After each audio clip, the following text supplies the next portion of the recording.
Why do you think all of the horsemen have been canceled or attempted to be canceled? Mhm. I mean, it's because they have greater issues than just going after the Catholic Church or American Christianity. Because a lot of the people in the atheist movement are left-leaning. A lot, you know that.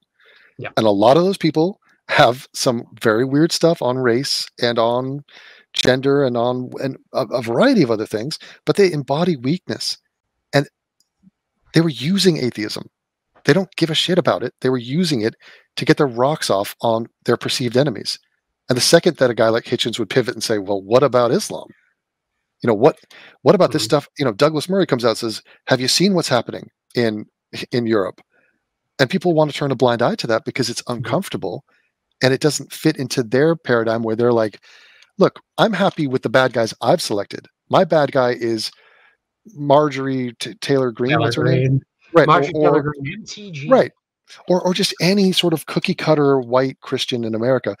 Those are the people that I detest for a variety of reasons, political reasons. And here's the net result. I think that beyond the truth, beyond what is right and wrong, I feel like social currency means more to the average person or to the average weakling, the average progressive, than anything else. So I want to be part of an in-group. I want to be socially accepted. I want to have people swipe for me on, like, on Tinder, right? You're on Tinder. We're all but okay. We can talk about that later. Exactly. Okay, so if you're on Tinder, I know that the women are putting their pronouns. And if you're a man and you're going through bio after bio on that, you're like, should I be putting my pronouns? Because they're putting their pronouns. So I feel it's all ridiculous to put he, him, but I'm going to do it because I want that woman to accept me. I want the culture to accept me. So this is when Ben Affleck says gross and racist, that feels good. He's calling out some evil people and saying that they're gross and racist for generalizing the noble people of the Middle East who have done nothing wrong. Of course. I mean, who knows if it's true, but like, I like the message. It's kind of a nice thing to hear. And they thought they could get social points off it. So it's all about profiteering and just absorbing social currency. That's way more important. And you might be mistaken if you think I'm showing up to a TED Talk from Christopher Hitchens and we're here to explore the true nature of the universe. 99% of people are not. 99% of people are at that same TED Talk because they're trying to get in the panties of the girl that they took to that TED Talk. You know, it's like they don't care about the freaking true nature of the universe or what Islam is or isn't doing in the world.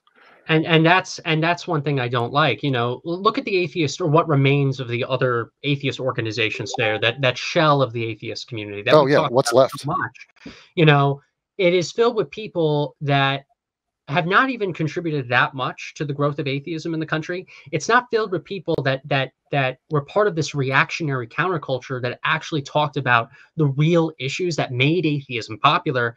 They're part of that shell. They just wanted to acquire those social points, and they're sitting comfy. They're sitting comfy while, in many cases, the future of atheism in America, at least the direction of where atheism in America is going to go, is unknown.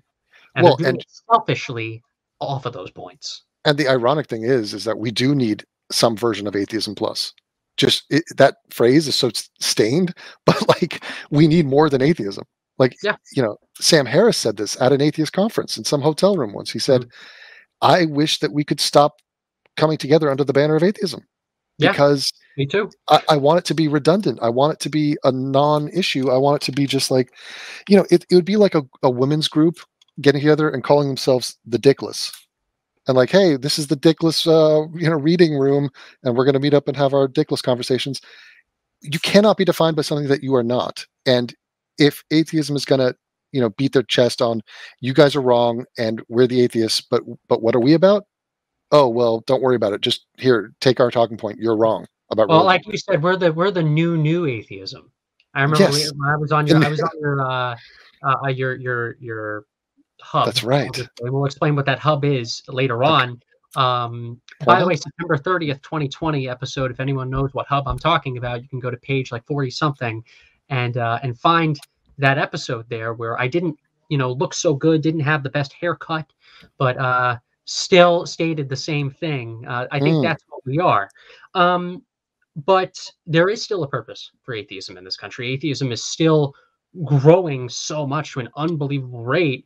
I'm a Zoomer. I'm an early Zoomer. We're a third millennials and Zoomers are a third of them are non-religious. We are about 30% at the moment of this country right now, and that's only of the millennials and the Zoomers. Once we get to the age of the Gen Xers and the Boomers, it's going to be 30% or even higher of the next generation, the next generation, the next generation.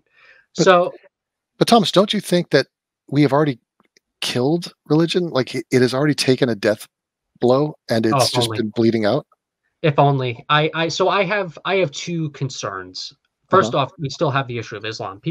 I think people have gotten too comfy with our withdrawal from Afghanistan. Think the war on terror is over. Yay! We don't have to worry about attacks, despite the fact that they're happening in Europe still all the time. Despite the fact that people are still getting assaulted. Girls are getting assaulted, especially. No. But okay. But let me draw a distinction here, because you are totally accurate what you're saying, but you're expanding beyond our national borders, and you're talking about where there's like hardcore, old school religious people coming into contact with more traditionally Western people. But in general, in first world Western countries, I mean, the trend is so ridiculously lopsided towards non-belief. Yes. That critical mass has got to be reached. I mean, yeah, I want that to keep going. There are a few issues, though, that I do see domestically too, right? So, when it comes to Islam, for instance, while we're not facing the same kind of terror, the same kind of theocratic pushing that we're seeing in Europe, it is happening slowly in Minnesota, in Michigan, in New York and New Jersey. Speaking of New Jersey, right? There is a growth of Islamists who do want to legislate more on the local level, religious policy over secular policy. I think in many cases, we're going to be having those same atheism 1.0 discussions on church-state separation and keep the religious monuments off and all that, but with Islam. Now, when it comes to Christianity, we're seeing something else that's very interesting. The old religious right is dying out, which I view as a good thing. I think the conservative movement, for instance, needs to understand and needs to realize that if it is to survive in American politics and American public policy, it needs to have a secular future. And by secular, I mean religious people and non-religious people getting together, using science and reason to justify your beliefs, or what you think are science and reason, and not your own personal religious beliefs to justify policy. And you'll get more people that are in the middle or on the fence on your side. But you and I have seen an interesting growth of some people who are my age. Yes. Who, unfortunately, they've been growing more and more. Their third conference was 70% larger than the one they had the previous year. People who are my age, who want to bring forth this kind of trad cath, kind of theocratic monarchy, whatever you want to call it, style of things. And now they're trying to get into the right-wing conference scene. They're trying to state we are the future of of religion in America, but also in America. But Thomas, they're so cringe and they're so fringe, and there's no way that's going to be. I agree on the first point.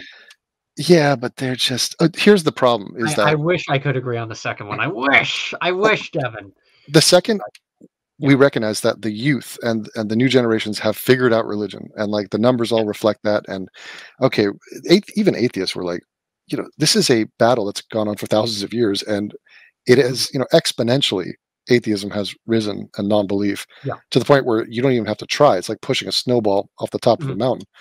But the problem is, when we look at the Gen Z and all the young people, they're so shambolic on so many things, and they exhibit such insanity that it's not like we have any faith or confidence that generation has any idea what they're doing.